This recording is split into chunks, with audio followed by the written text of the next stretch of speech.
আসসালামু আলাইকুম। ওয়ালাইকুম আসসালাম, কে বলছেন? স্বপ্না। স্বপ্না, কেমন আছেন আপনি? ভালো আছেন স্বপ্না? আলহামদুলিল্লাহ ভালো আছি।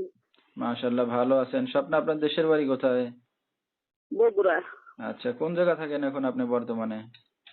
এখন আমি থাকি রপ্তানি।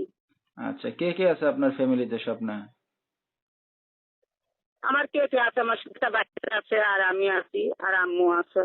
আচ্ছা, ছোট্ট একটা ফ্যামিলি। আমার তো এখানে বিয়া হয়েছিল, হওয়ার পরে স্বামীকে মনে করেন যে অত্যাচার করে মারা ধরা করে মনে করেন যে সে ছাড়াছাড়ি করে দিয়েছে, তালাক দিয়ে দিয়েছে। এখন বাচ্চাটা নিয়ে আম্মুদারে নিয়ে আমি রপ্তানি থাকি। আচ্ছা, তো স্বপ্না কি করেন এখন আপনি বর্তমানে? এখন আমি মনে করেন যে সেলাই মেশিনের কাজ করি। আচ্ছা, তো স্বামী ছাড়া আছেন কতদিন ধরে? স্বামী ছাড়া আছি আজ 5 বছর। আচ্ছা, অনেক দিন হয়ে গেছে। তো দর্শক, শুনতে থাকুন আজকে স্বপ্নার জীবনের গল্পগুলা। ধৈর্য সহকারে ফুল ভিডিওটি দেখলে মোবাইল নাম্বার পেয়ে যাবেন, সরাসরি যোগাযোগ করতে পারবেন স্বপ্নার সাথে। তো স্বপ্না, আপনার বাবা কই? জি। আপনার বাবা কোথায়? বাবা নাই, বাবা মারা গেছে। আচ্ছা, তো আপনার আর কোনো ভাই বোন আছে? না, আর কোনো ভাই বোন নাই। আমি আচ্ছা, একাই। আপনি একাই। তো আপনার মা কি করে আর এখন? একটা বাচ্চা আছে। আপনার মা মা কি কি করে? করবে, মা অসুস্থ মানুষ, মা বুড়া মানুষ, কিছু করতে পারে না, আমি চালাই। আচ্ছা আচ্ছা, লেখাপড়া শিখতে পারছেন আপনি স্বপ্না? না ভাই, আমি লেখাপড়া জানি না। আচ্ছা, লেখাপড়া শিখতে 5 ওয়াক্ত তো পারছেন। নামাজ পড়ি, আচ্ছা, এইটাই।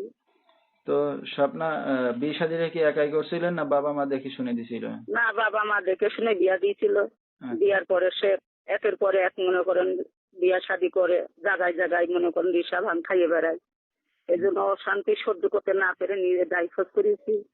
আমি কি করবো, দেশের বাড়ি একটু জায়গা জমি আছে, ছেলে ছিয়ে এসে ঢাকা এসে এখন কাছে করে খাইতেছি, আর কি করবো। তো এখন অনেক দিন যাবত একা আছেন, একটা সন্তানের মা হবে, তো ভবিষ্যতে কি চিন্তা ভাবনা আছে? ভবিষ্যতে কি চিন্তা, যদি আমার পাশে কেউ দাঁড়াই, আমি যদি মনে করেন একটা মনের মতো মানুষ পাই, তারে নিয়ে আমি সংসার বাঁধবো সারা জীবনের মতন, সে যেন আমার পাশে থাকে, আমি যেন তার পাশে থাকতে পারি। তো আপনার তো বিয়ে শাদী হয়েছে, তো এখন বিবাহিত পুরুষ চান না বয়স বেশি, কেমন পুরুষ চাচ্ছেন বিয়ে শাদী করতে? হ্যাঁ, আমি তো, আমার তো বয়স একটু আছে, আমার মনে করেন 30-35 বছর বয়স। আমিও যেন বয়স্ক মানুষই চাই, যে বয়স্ক মানুষ চাই। ট্যাংরা ফ্যাংরা খাইলে মনে আমাকে দেখলে আবার মনে করবেন যে আবার আমার একদম কষ্টের কপালে আরো কষ্ট বেশি হবে। সে আচ্ছা, আমাকে পছন্দ নাও করতে পারে। তো এখন একটু বয়স যদি বেশি হয় তাহলে আবার বিয়ে শাদী করবেন, এই তো?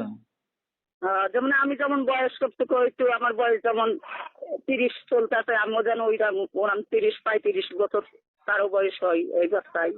আচ্ছা, তো আপনার সাথে দর্শক ভাইরা কিভাবে যোগাযোগ করবে এখন? এই যে আমার এই নাম্বারে ফোন দিলে যোগাযোগ করলে আমাকে পাবে। আচ্ছা, তো দর্শক, আমরা শুনতেছিলাম স্বপ্নার জীবনের গল্পগুলা। বিস্তারিত জানতে এই নাম্বারে যোগাযোগ করলে স্বপ্নাকে পেয়ে যাবেন।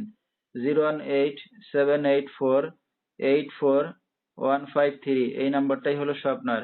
তো স্বপ্না, রাত বেরাত্রে অনেক দর্শক আপনাকে ফোন দেবে, কোনো সমস্যা হবে আপনার? কোনো সমস্যা নেই, আমার কোনো সময়